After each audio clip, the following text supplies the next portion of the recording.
This is Dr. Lou Sella. I'm a doctor of sport and performance psychology.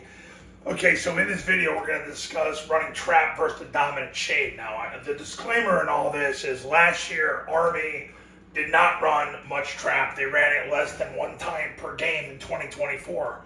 However, Air Force went 4-0 in their final 4 games of 2024 and ran trap 8 times a game.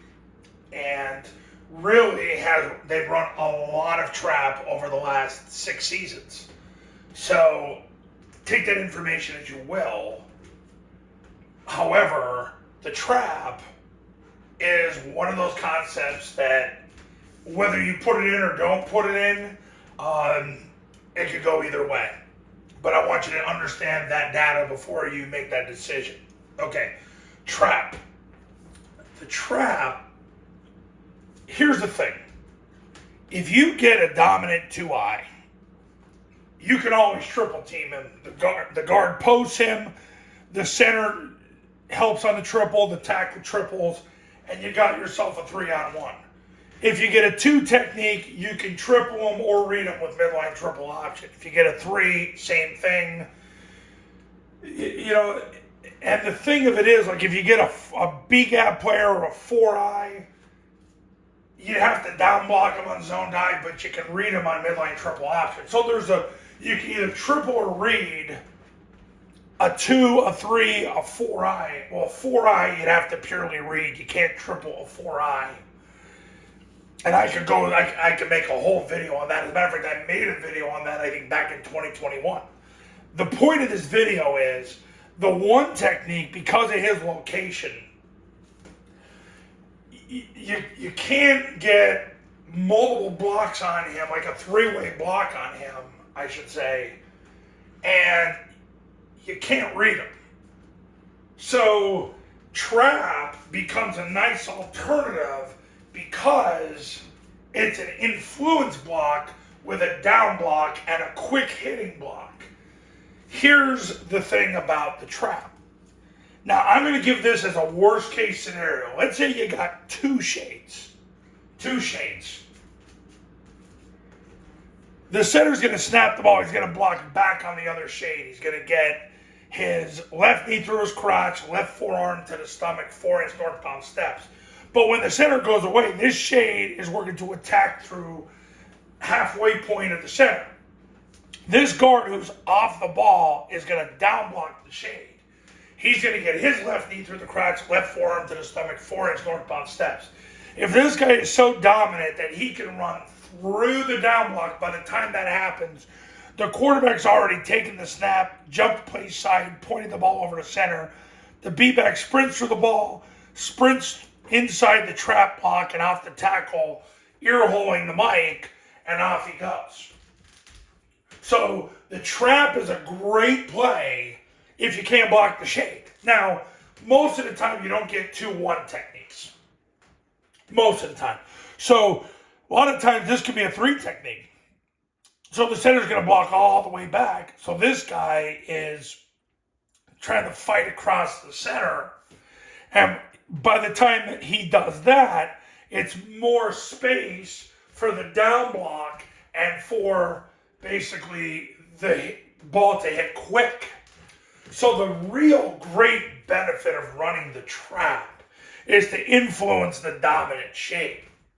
To get him to go opposite of where you're going, to get in front of him with positional leverage on the down block. And even if he's so dominant, he can run through the guard, the ball's going to clear by then. So it's a false key for that dominant shade.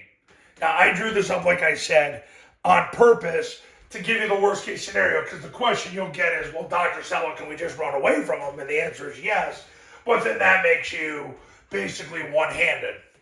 And hard to get through a game one-handed.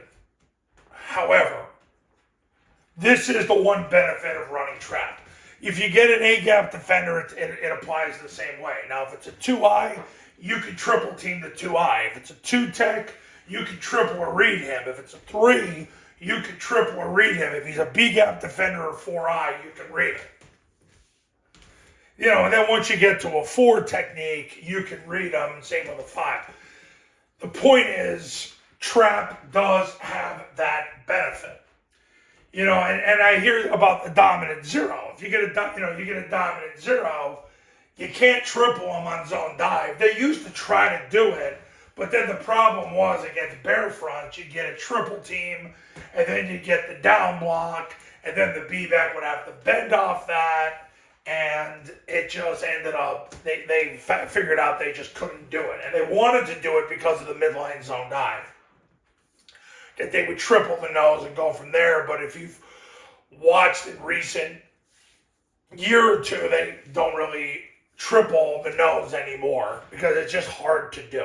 So, against the dominant zero, the real focus there is, and I've made this in other videos, really you're evading them with the zone dive, and basically that's how you do it, is you just evade them on the zone dive, and that's how you handle the dominant zero. But you can also use the trap to influence them, because on a trap, if you have a zero, and let's say it was a bear front, he'd block back, he goes that way, you ear hole him, and the ball clears. There's a lot of benefit to running trap. The key is, and I want you to understand, Army barely did it last year, but Air Force went 4-0 in their last 4 games. They ran it 8 times a game. So it can be effective, and you want to run the trap ideally when the C-gap player is taking the quarterback on mid-triple, because if he's doing that, then you know they're trying to force you to keep the ball inside. Because anytime the C-gap player is taking the quarterback, whether they subconsciously or consciously realize it, they're trying to force you to keep the ball inside. Because if they didn't, he would come down and help on the dive, on the zone dive, and that opens up mid-triple. Then you really don't have to worry about the dominant shade, because the ball's going to be outside in a hurry anyway. So that's the benefit of running trap versus the dominant shade. And I can make a separate video against the zero technique as well. And maybe I will. Okay, coaches, if you're ready to win big in 2025, give me a call, 570-332-0265, 570-332-0265, and go to tripleoptionfootball.com, where you can learn about how the 3-day camp on your campus works, how the online academy works, and to check out all the success stories and testimonials from the camps and the academies, like Haverford High School, who went from 1-9 to 11-2 after hosting our camp. Scobie, Montana, who went from 2 wins to the state semifinals after working with me. And Quest, New Mexico, who won as many games as the last 8 years combined. See what they did. You're going to do what they did, which is we stay true to Army and Air Force's current core offense and teach you how to play, call, install, and practice what they do 4+ times a game. And I'll see you in the next video. Talk soon.